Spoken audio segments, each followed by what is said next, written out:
thank you for joining me today for our daily Course in Miracles lesson together. My name is Tina Spalding and I am a trance channel, and today we are doing lesson number 133. I will not value what is valueless. Sometimes in teaching there is benefit, particularly after you have gone through what seems theoretical and far from what the student has already learned, to bring him back to practical concerns. This we will do today. We will not speak of lofty, world-encompassing ideas, but dwell instead on benefits to you. You do not ask too much of life, but far too little. When you let your mind be drawn to bodily concerns, to things you buy, to eminence as valued by the world, you ask for sorrow, not for happiness. This course does not attempt to take you from the little that you have. It does not try to substitute utopian ideas for satisfactions which the world contains. There are no satisfactions in the world. Today we list the real criteria by which to test all things you think you want. Unless they meet these sound requirements, they are not worth desiring at all, for they can but replace what offers more. The laws that govern choice you cannot make, no more than you can make alternatives from which to choose. The choosing you can do, indeed you must, but it is wise to learn the laws you set in motion when you choose and what alternatives you choose between. We have already stressed there are but two, however many there appear to be. The range is set, and this we cannot change. It would be most ungenerous to you to let alternatives be limitless and thus delay your final choice until you had considered all of them in time, and not been brought so clearly to the place where there is but one choice that must be made. Another kindly and related law is that there is no compromise in what your choice must bring. It cannot give you just a little, for there is no in-between. Each choice you make brings everything to you or nothing. Therefore, if you learn the tests by which you can distinguish everything from nothing, you will make the better choice. First, if you choose a thing that will not last forever, what you choose is valueless. A temporary value is without all value. Time can never take away a value that is real. What fades and dies was never there and makes no offering to him who chooses it. He is deceived by nothing in a form he thinks he likes. Next, if you choose to take a thing away from someone else, you will have nothing left. This is because when you deny his right to everything, you have denied your own. You therefore will not recognize the things you really have, denying they are there.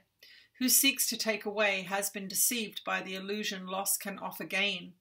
Yet loss must offer loss and nothing more.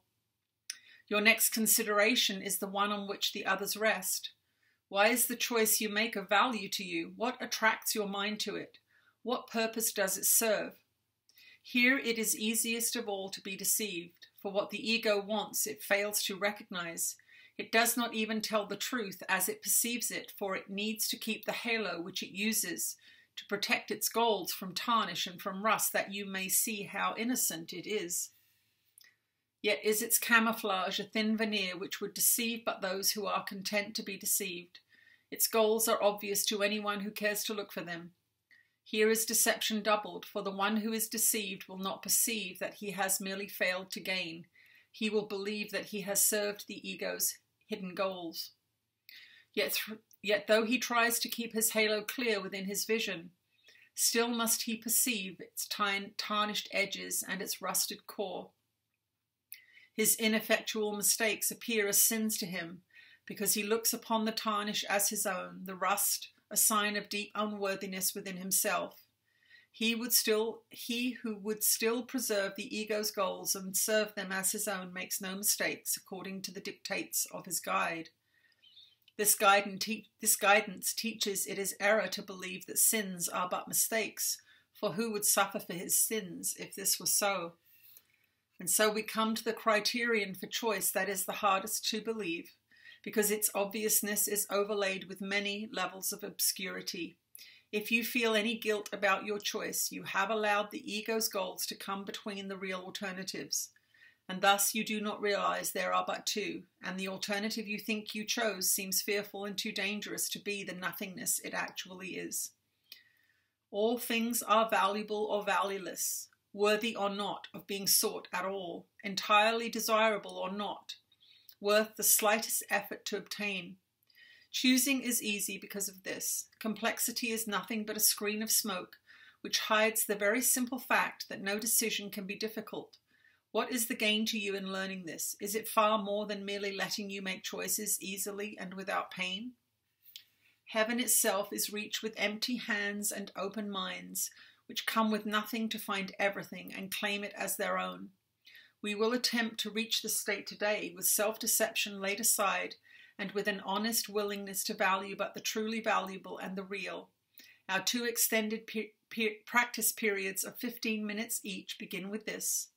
I will not value what is valueless, and only what has value do I seek, for only that do I desire to find.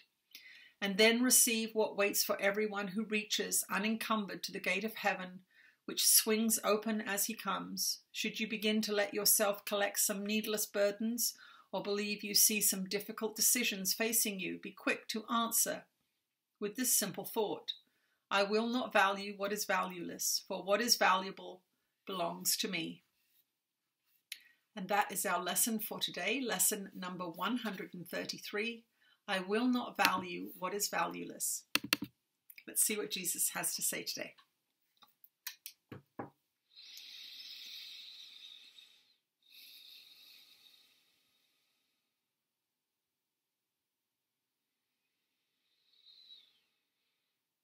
You are blessed beings indeed. I am that one that you know as Jesus. And this is a very, very difficult thing for those of you raised in this materialistic culture that you find yourselves in. You have been deeply indoctrinated into valuing the body, overvaluing the body, hating the body. They are 2 sides of the same coin. They are materialistically focused.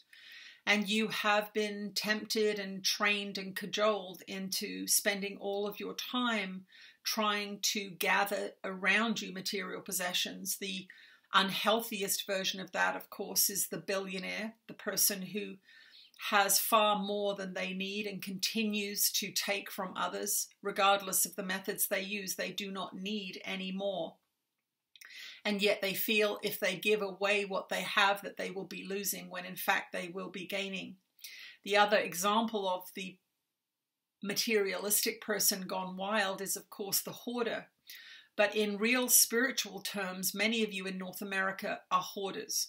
You have houses filled with art that you don't particularly like. You have cupboards filled with old objects, constantly buying new clothes when you have a wardrobe of things you barely wear, building your library of shoes or cars or whatever it is that you have in your home. We would like all of you to actually, in this moment, when you have finished this particular recording, to take an inventory of your house and to see how much do you value the material physical as a demonstration of your power, your influence, your success.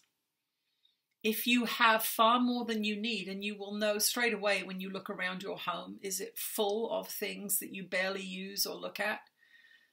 You want to accept that you have been trained into materialism, and that to truly expand your consciousness, you must begin to shift your focus from the physical, material world. That is a world of entropy and death.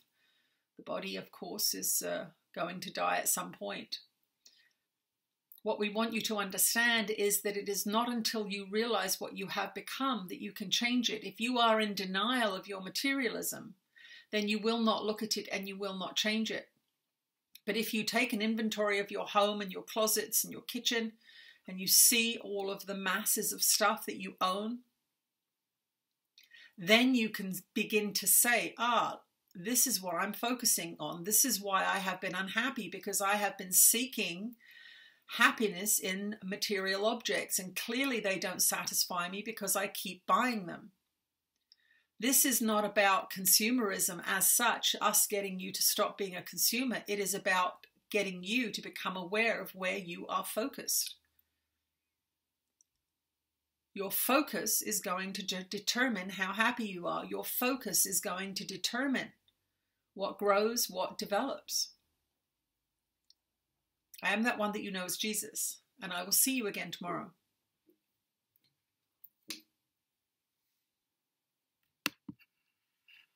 Thank you for joining us today. Bye.